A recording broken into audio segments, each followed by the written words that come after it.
ที่ชีวิตไทยใหญ่เรียบง่ายแต่ยิ่งใหญ่ด้วยความสามัคคีเราร่วมมือกันไป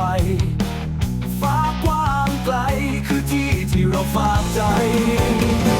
แผ่นดินไทยใหญ่แผ่นดินของเราภูเขาและป่าไม้เป็นที่พึ่งของใจแม่น้ำไหลลงทำความภูมิใจมองเป็นหนึ่งเดียวกันในดินแดนไทยใหญ่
แม่น้ำไหล